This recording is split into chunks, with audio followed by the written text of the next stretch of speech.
Hey, it's Matt here from Productised Consulting, and in this video, I want to talk about consulting fees, or more specifically, consulting fee models. What are the different pricing structures, pricing strategies that you can put in place when you deliver your consulting services? You're probably going to be familiar with a few if you're coming from a contract and freelance background, but what I want to do in this video is outline the different types of pricing models you could apply and give you some of the pros and cons to each of those models so you can choose which ones are going to be working best for you and your clients. So I'll just jump over, I'll share my screen, and we'll go through those different models now. So first off, let's look at the model that you might be most familiar with, especially if you're coming from a freelance background.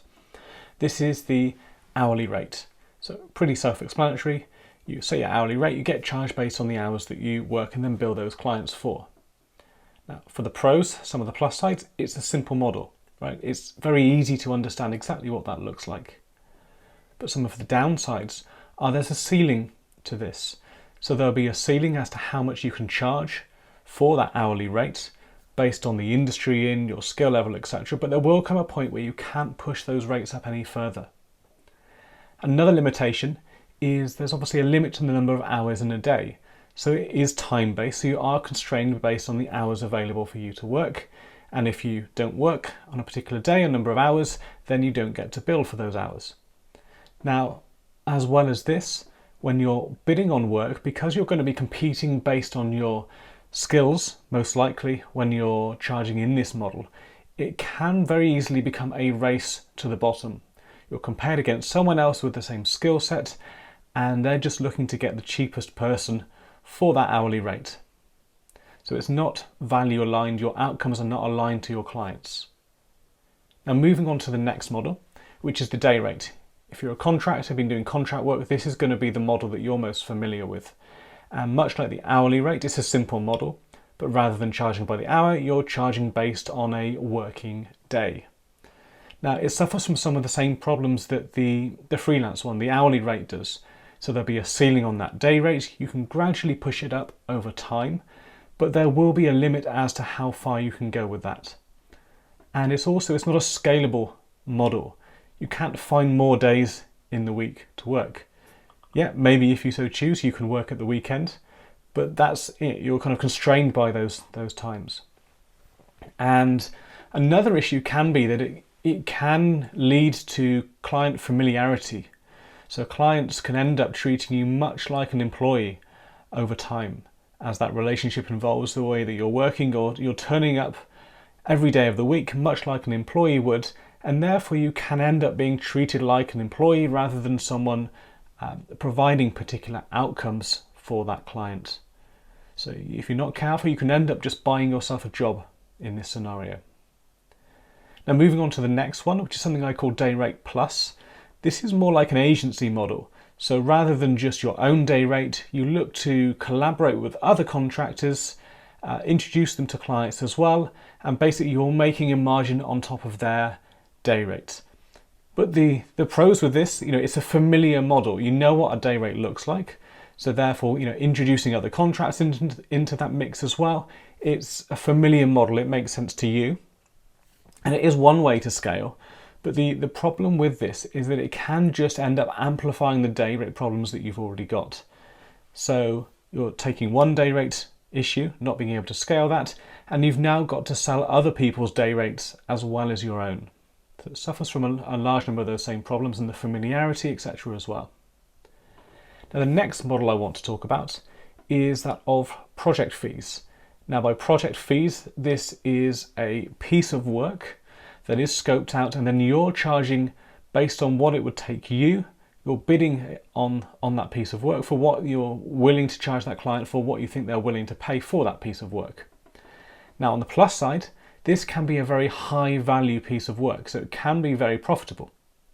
But some of the downsides with this are that the project work by definition is going to be different every time. There aren't going to be any two projects that are the same. And the challenges with this as well are that scope creep can start to come into this as well. So you need to be very careful in scoping that work, ensuring that there is agreement, ensuring that you've got enough kind of buffer in that pricing to account for any unexpected issues that arise. And if there's too much scope creep, then you end up either absorbing that yourself, or it can become a little bit awkward in talking with that client, where it becomes a constant renegotiation of, I thought this was in scope, oh no, actually it's not in scope, it's going to be extra, but they don't want to pay extra, and so on and so forth. So it kind of is value aligned, but it does require you to take a very careful approach and execute this very, very well in order for this to work for you. Now, the next model I want to talk about is that of a fixed fee. So there is a known piece of work that you are delivering for that client. You're probably running a process of your own yourself. And this can be a very good model because it is value-based.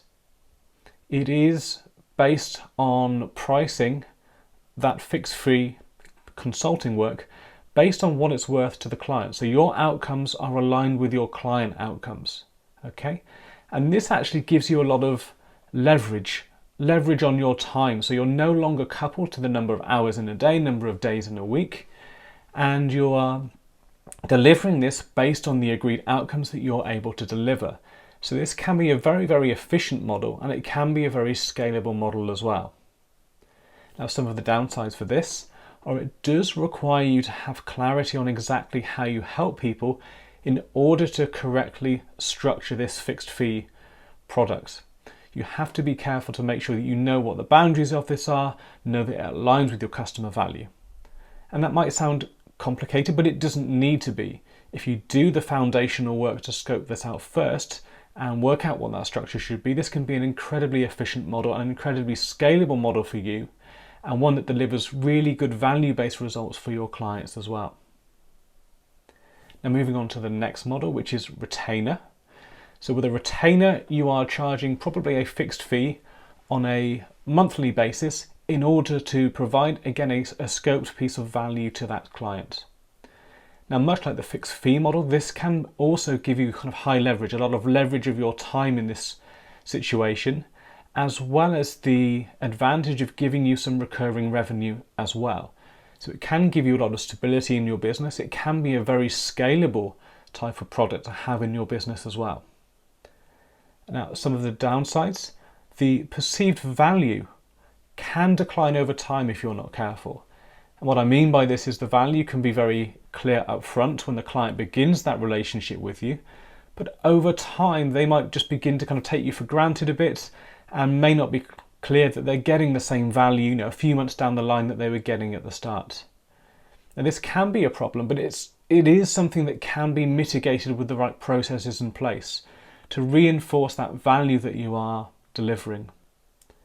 Now, these are the main consulting models that I want to present. These are the most common ones, but I want to divide these into two as well.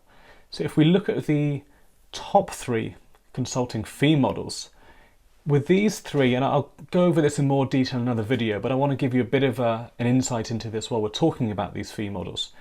The top three, the hourly rate, day rate plus, these are very time-based, obviously, but also the business model for your consulting business and the fee model are very intertwined in this case.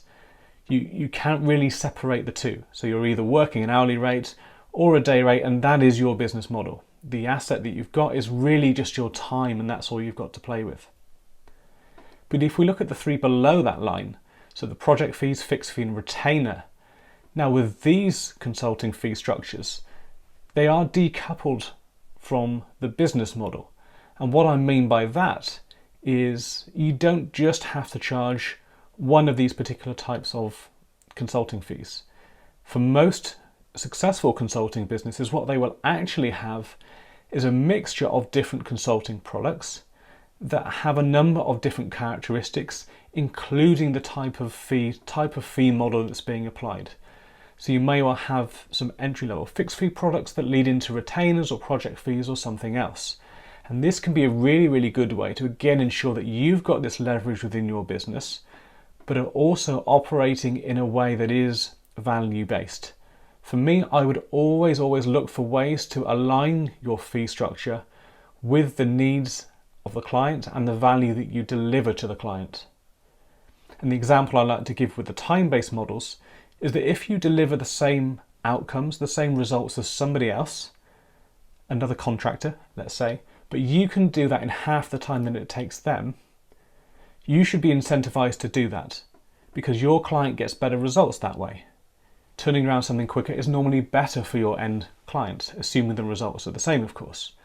But with the time-based models, you would get paid half as much because of that. So your incentives are not aligned with your clients. So as you look through these different fee models, I would encourage you to look at that bottom half, look at how you're working, think about how, which of these models could be right for you, with an emphasis on aligning those values, aligning those incentives to make sure that you are always able to operate in the interest of your client.